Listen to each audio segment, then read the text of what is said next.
Morning in Lagos, morning Ifeanyi once again. Welcome to Business Half Hour, sponsored by Unity Bank and brought to you by Classic FM in partnership with Nairametrics.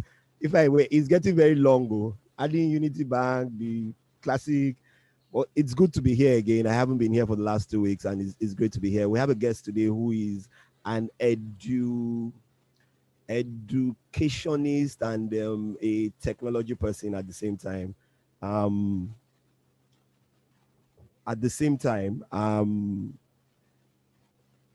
his name is Boye, and Boye will be speaking to us. Boye will be speaking to us about his business.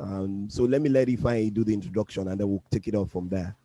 Boye Oshinaga is actually the founder of Gradely. Is that correct? It's called Gradely, right? Greatly, yes. Yes. Okay, Boye. Welcome to Classic FM and welcome to Business Half Hour. Yeah, thank you very much. You've been smiling all morning. Oh. You have to tell us this secret, oh, Boye. Yeah, I'm happy to be here with you guys. Great stuff. Great stuff. What exactly is Gradely? Yeah, so Greatly is a learning platform for schools and students, right? So it helps. What it does is that it uses data from assessment to personalize resources like practice, video lessons, and on-demand tutoring for students. So I can break it down. Just essentially, students go on an app and they see daily recommendations of video lessons, things to practice, and essentially they can also do a connection with a tutor. They can have a session with a tutor in areas where they are lacking behind in class or in school or in preparation for an exam. Have you always been in this field in education? Have you always been there? Or do you have a history before Gradely? Yes, I've been in education since university days. At the Bafemi Law University when I started is a platform for students within school. And, it was supposed to be a place where people would come and learn and chat and talk. I think then we called it social learning. So you can imagine back in the day and fast forward when about 10 years later, I'm still there. Of course, in that 10 years, what you have is the fact that I've had experience building content for education, building technology for education, and all of that. And basically, Gradely is getting the benefit of all that experience. But what did you study in school? Computer science with economics. Okay, so it's all related now. Yes, I was one of those kids. I was one of those kids in secondary school that said, when I grow up, I want to be, and I essentially did what I wanted to be. Right. Fantastic, fantastic. So if I may come in now, Boye, what was the inspiration behind you starting off Gradely? And when you think about the inspiration, what were the things that you had to do to put Gradely into the market? How did you get your financing? How did you go about it? And how has that been for you over the last 10 years of being in this business? So Gradely was started in October 2019. So it's essentially just over 1 year old, right? And it started. I was previously running a fintech company, but I was always very interested in edtech. So I would invest in edtech. I would back people who I think were going to succeed. So in one of those companies that I was supporting, I actually came in as CEO for a short period, and so I had to see a lot of school owners. It was a school that helped parents find schools and help schools get parents. And so I had to see a lot of school owners. And I was in one school one day, and it was at the end of the term, and there was a parent downstairs that was very angry and very confused as to why a child would fail twice in a row. So he failed mathematics last term, was failing mathematics this term. They brought the teacher in and said, why is this child failing? And the teacher said, see, I brought him from the back of the class to the front. I paid special attention, but I don't know why he fails. And, I was just thinking and talking to the proprietor, and I said, see, what if there was a way for you to quickly find out, everyone will find out, yourself, the vice principal, the teacher itself, the student, the parent, where the learning gap was, exactly what didn't the child understand based on assessment. And what if you could then do something about it proactively? And the proprietor said, do you have such a solution now? Bring it. That proprietor is actually one of our schools today on Greatly. So yes, we then decided to build such a platform, right? But what it takes to build it and get to this point is that one is the team, right? I knew that I needed to have strong people in all of the important areas. So I because I've done this startup thing before, build a company to a certain point, I knew I needed strong co-founders, and so I went out to look for people who I'd been in touch with, but I wanted them now to be part of the company, and I pitched them on the vision of the company, the future of the company, all these things, right? And say, come into this company. And I found a CTO that way, a product lead that way, and my growth lead as well. And so we basically then started and said, let's build something called an MVP, right? Which is like, yes, can I No, go I said ahead? MVP sounds interesting. I mean, tell us Yes. more about it. What exactly Yeah, is it? so it's a minimum viable product. It's the basic product that if you wanted to check whether people would like what you have or whether they demanded it, you will then take it and say, based off feedback on the minimum viable product, we should go and build this. And so minimum viable product for us was a homework tool. We just said, we'll give you a free tool to create homework online on our platform. We'll put a lot of questions there. So the process is very fast, right? And we would then see on the back of that how interested you are. We told schools, do you want, about 70 schools said they were interested. We said, we want to do a pilot. We just focused on 10. And then when we opened it up, we had about 200 schools started using this between January 2020 and March. And then COVID-19 came. And the thing with the MVP is that it's never enough. By the time the demand increases and people are just like, I want, you then find out that you have to. And this is one of the challenges we face, that you have to kind of then build something more robust very quickly because you Yeah, already have customers, yeah. right? You mentioned something about COVID-19. I'm thinking that for you, the whole shutdown and lockdown would be an advantage.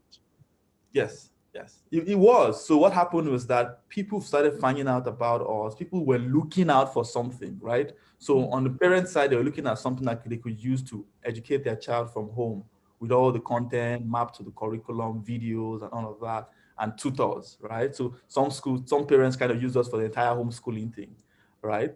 And then on the school side, they needed something that was, able to enable them create digital learning. So create discussions, lesson notes, live classes like what we have right now, like a video Yes. class, and then to create assessment. And so the thing is, even though we only had this MVP, we need to make it a proper product in very short time. So I think what it did for us was that it there was a lot of demand and we had to respond, right? And there's a lot of PR as well. We're on CNN, we're on BBC. We're kind of highlighted as On Classic FM. we're on Classic FM now. And so we're kind of highlighted as this company that can meet those needs with on 19 and so on. And so Okay. Okay. great journey. Okay, so when Okay. Go you ahead. when you talked about the MVP and you talked about so many things, what were your peculiar challenges as it relates to how you put this business together in terms of the MVP, marketing the MVP, upscaling the MVP, even looking at the competition in the market, and how has that been? Yeah, I think the challenge with a startup is building strength. Is a challenge with making a small child or a very little child a professional athlete, right? Is how do you do that? It's like you need to build stamina. We had schools that when they saw the homework, they were using the homework too, and then COVID-19 came and said, "Can I get a way to do something like Zoom on your platform? And can I get it next week?" We are like, well, we're already working towards that, but the one next week, 1 week timeline is not enough. So I think you then have a small team taking on a very huge um, product workload. And even though funding was not essentially the biggest problem, because I had some credibility in the space, I'd raised some money previously, and we had people who were interested in keep investing in the company. But it was still limited funding because you only got funding based on the level that you are in, right? And so you need to use this level's funding to get to the next level. So I think that's some of the most challenging part is that you have a small team taking on the world and building something that's very robust. How small is this team? Well, at the time, it was about 6 people in January to March, or seven people in March 2020. Today, it's 15 people. Um, And there's a whole one of the interesting things about Gradely is that it's not possible to do what we are doing without tens of teachers, right? Without tens of animators, illustrators, all these people who are supporting the business. And I think the total number of people who are supporting the business today is about 75. So we're like, there's this team of 100, but a full-time team of about 15. What has been your greatest experience having to deal with a number of people relating to business, the people who you supervise, the people who you have to work with to provide content, and because they are all different kinds of people with different ideas and different thought patterns. How has that been, and what has been the challenge in managing people? Because people, like you say, without people there's no business. I think that, and this is very true for businesses globally, everywhere, including in Nigeria, is that vision and leadership, and basically setting a tone that this is what we're trying to do, and it's very clear to everyone. Like the moment you come into Gradely, it's very clear to you what success looks like, right? And we, as the founders of the business, have set a standard, and so you can tell quickly. Um, yes, we can tell quickly how much you are matching that standard. And then we have very strong feedback system for that standard. So if you design something for us, we tell you, we look at design and say, have you seen our website? Have you seen our design materials before? Do you think this is the same thing? Can you go back and look at it? Right? And so you have that system that is very, very heavy on culture. And the culture is that the standards are high, the policies are clear. If you talk to me for 5 minutes, you get the vision and the passion and everything. And so that kind of helps everybody. And I believe that Nigerians are, Nigerian talent, you might think that, sometimes they're a little rough on edges, but people are very talented.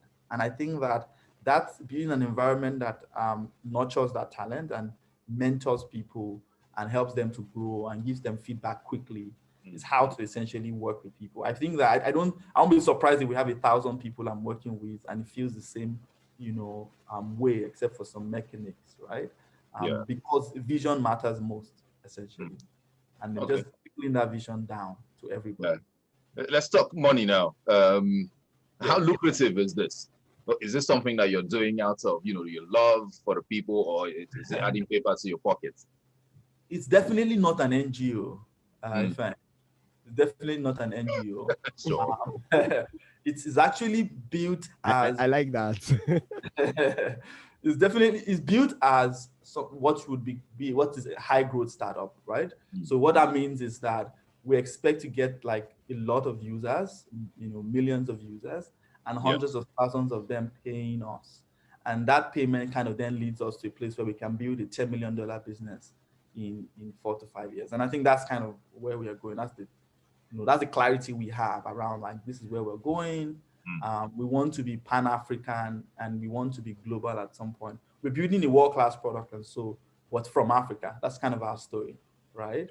And already talking to people across Africa, from Botswana to South Africa, Kenya, Rwanda, the people who are just like, how do you come to our country? How do you localize for our curriculum? And some of those Yeah. conversations are already happening. And we're doing some things because we're just 1 year old and we've done so many things. So imagine Yeah. what we do when we are 3 years old, right? And that's kind of how we see it, that we will crunch a lot of time, will be very high growth. 1 quarter will feel like a year Mm. because of how transformative things are. Is it subscription based, or how do Yes, you monetize? yeah. So we monetize very simply for parents who have their kids using our app.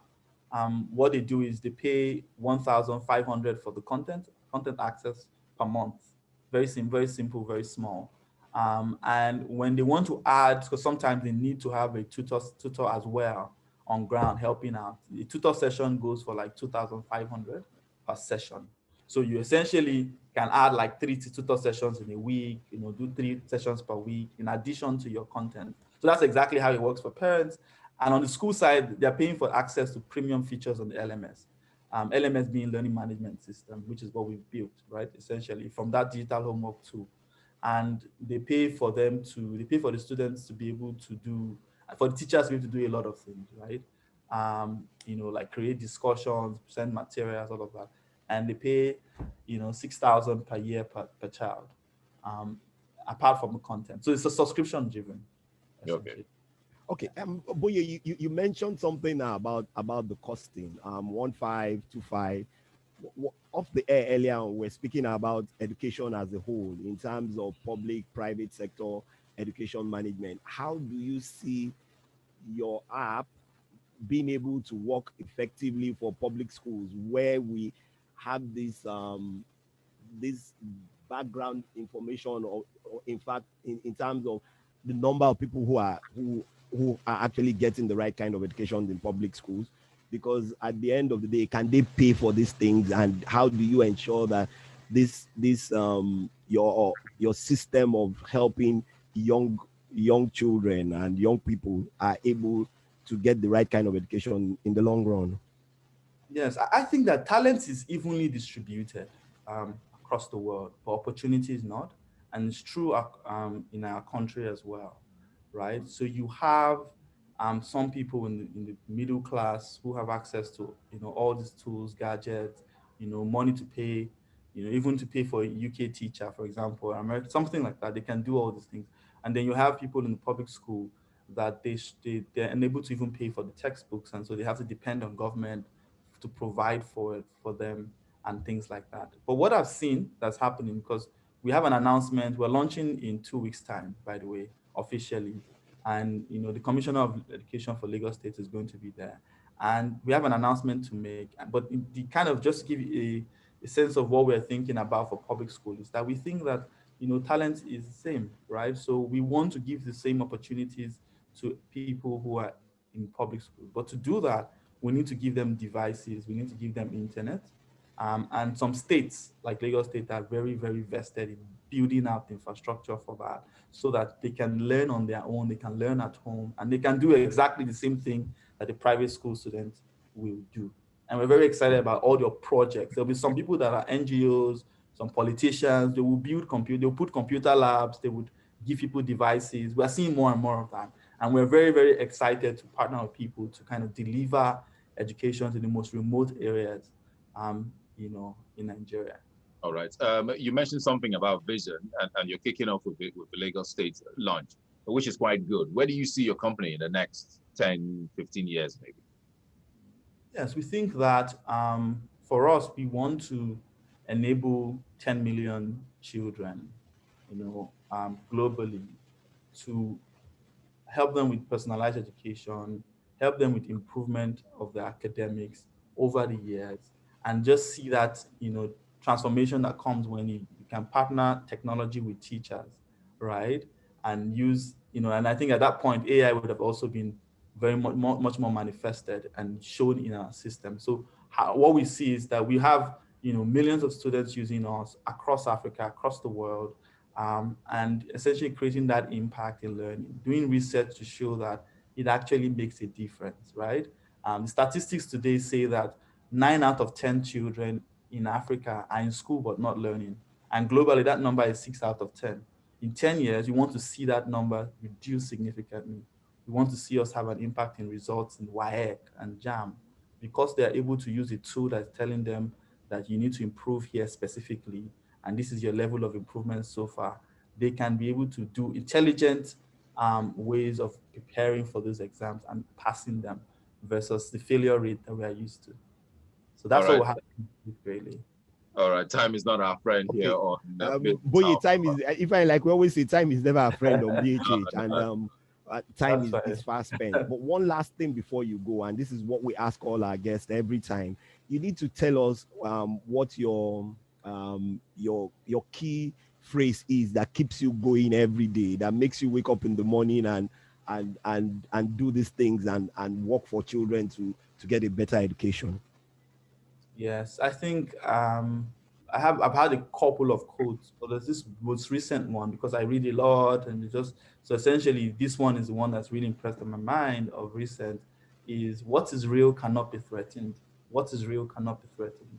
Mm. And so it kind of creates a sense of stability, internal stability that if what you're doing is worthy, right, it will last, it will grow, nothing would actually be able to threaten it. No competition, no trend will threaten it, because what is real cannot be That's a very confident one.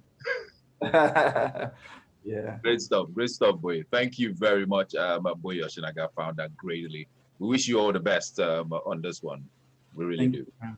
Yes, thank you. And great to meet the team. Thank you, Ifeanyi, once again. Back to All you. right. And thank you, Lagos, for listening to Business Afar. All right. Thank you very much for listening to Business Half Hour. Just like we said, remember it comes your way at 8 a.m. every Monday and runs all the way to 8:30. And it is brought to you.